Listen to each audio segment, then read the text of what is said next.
Doctor साहब, मौलाना साहब ने 9 मई की तारीख क्यों चूज़ की है, क्या समझ आती है? 9 मई की तो एक तारीख रही है आपकी पार्टी के हवाले से, मौलाना साहब 9 मई का इंतखाब कर रहे हैं। ये तो आप मौलाना साहब से पूछे, मतलब I am not there to answer for him. लेकिन देखिए बात ये हो जाती है अभी सर आजकल तो मौलाना साहब से पूछ लें, आपसे पूछ लें, एक पेज पर ही आप दोनों। देखिए एक बात याद रखें, एक बात याद, अगर हम किसी एक इशू के ऊपर एक जैसी बयान या एक जैसा हमारा मौक़िफ़ है, दैट डज नॉट मीन कि हम लोग हम हर एक चीज़ पे एग्री करते हैं। हम किसी एक बात पे एग्री कर सकते हैं, मैं और आप किसी एक बात पे एग्री कर सकते हैं, लेकिन हो सकता है मैं और आप बाकी 99% चीज़ों के ऊपर हमारी डिसएग्रीमेंट हो। यानी आपकी बात से मैं अभी से कंक्लूड कर रही हूँ कि आगे जाकर डिसएग्री करने वाले हैं आप लोग इस एक बात नहीं, देखिए ये बात नहीं है, होता ये है, मैं आपको एक बात देता हूँ, जो पॉलिटिक्स होती है उसमें इशू बाय इशू आप अपना स्टांस उठाते हैं। एक इशू है जिसमें मौलाना फजलुर रहमान का जो JUI है और पाकिस्तान तहरीक इंसाफ अलॉन्ग विद जो बाकी जमातें हैं, जमात इस्लामी है और बाकी जितनी भी हैं, ये कौम परस्त जमातें हैं उसकी बलूचिस्तान की, हम सब का मौक़िफ़ इसमें एक है, ठीक है। तो इस वजह से हम लोग वहाँ जा रहे हैं, उसका ये मतलब हरगिज़ नहीं है कि हम लोग सारे के सारे हर एक चीज़ पे एग्री करते हैं। हम लोग आपस के अंदर हम हो सकता है बाकी 50 चीज़ों के ऊपर हम एग्री ना करते हुए। अब उन्होंने बात की है कि अभी इश्तियाक बेग साहब बता रहे थे कि इनको अवाम ने भेजा है पार्लियामेंट में।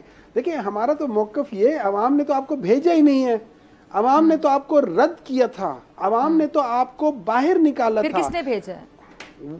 किसने भेजा है इनको नहीं पता किसने भेजा है।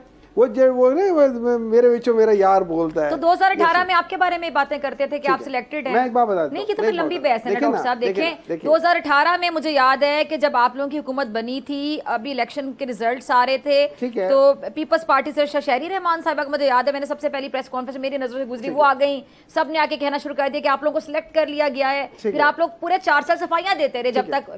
मैं आपको बता देता हूँ, बिल्कुल कहा गया था। ठीक है, पहले तो ठीक है, उसको हम लोग डिनाई करते हैं क्योंकि मेरे लिहाज से उसमें इवन 2018 में पाकिस्तान तहरीक इंसाफ की सिंपल मेजॉरिटी बन रही थी जो उसको डिनाई की गई थी। लेकिन हैविंग सेड दैट थिंग, अगर हमें वो लाया गया था, ठीक है, तो आज ये लोग सिलेक्टेड हैं।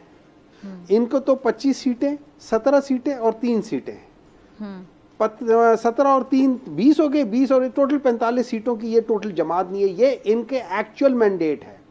45 सीटें एक्चुअल मैंडेट है। ये आके बैठे हुए तकरीबन 160-170 लेकर। साबित करें।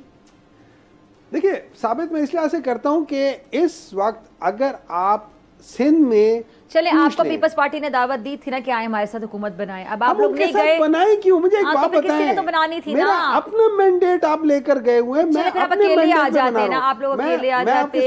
वो कहते साबित कर दें, जाके आप साबित कर दें। मेरी बात सुने ना, हम तो साबित करने को तैयार है। अभी क्या हो रहा है इस वक्त इलेक्शन ट्रिब्यूनल्स में, क्या हो रहा है, डिले हो रही हैं, हमारी बातें तो वो सुन ही नहीं रहे। देखिए अनफॉर्चुनेटली ये इस वजह से नहीं होता, और ये आज की बात नहीं है, हमेशा से हो रहा है। एक आदमी आता है, चाहे वो PTI को किसी को भी, उसके खिलाफ केस होता है, वो 5 साल अपनी पूरी मुद्दत गुजार लेता है, लेकिन हमारे जो इलेक्शन ट्रिब्यूनल्स हैं या हमारे हाई कोर्ट्स हैं या हमारे सुप्रीम कोर्ट है, ये 5 साल में एक फैसला नहीं कर पाते।